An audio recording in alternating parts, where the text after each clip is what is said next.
Hi, Paul from Uppercut TV. Down at the massive sale from Fight and Fit, ran into MMA fighter Jessy Jess. Jess, you had a fight recently and had a win against Katie. Tell us a little bit about that. So she was a jiu-jitsu black belt with a pretty good record. She was 7-1 when I fought her and I was 3-1. So on paper, obviously that was a massive fight for me.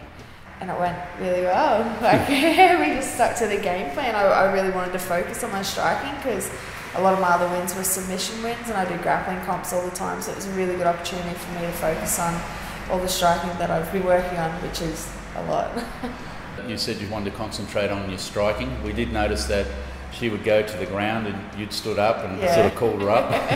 Yeah, I don't think she liked that. But that was what won me the fight. That was your game plan? Yeah. I wasn't afraid to go to the ground too. Like, my coaches said that I was, like, they felt I was more than capable of grappling with her in that situation, but I wanted to showcase my striking more than anything else because my other striking coaches always have a go at me for not throwing any punches and always grappling. So I felt it was a really good opportunity just to kind of sit back and go, all right, I want to punch this son. Good to see you listening to your coach. Yeah, my coaches are so experienced, it'd be ridiculous for me not to listen to them. Sure.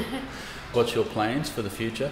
It really depends on who comes first. UFC or ONE FC in Asia? So I'd love to fight in Japan, just because a lot of the girls that are fighting over there are really elite level grapplers, and I would like to experience that. But at the same time, career-wise, going over to the States, like to Invicta or getting into the UFC, fingers crossed, would be the best thing for my career.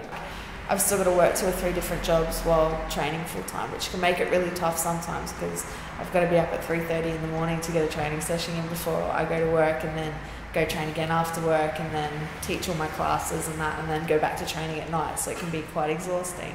So obviously going to the States would allow me a bit more financial freedom, and also I think with sponsorship and all that, it's going to be a lot better for my career in general.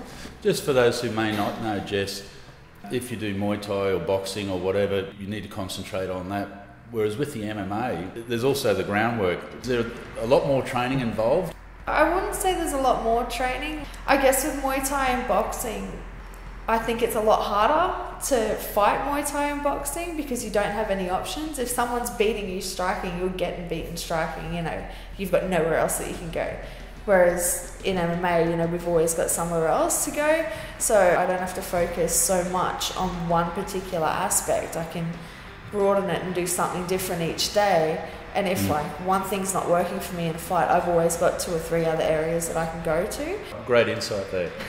Jess, thanks very much for your time, and all the best in the future. Thank you.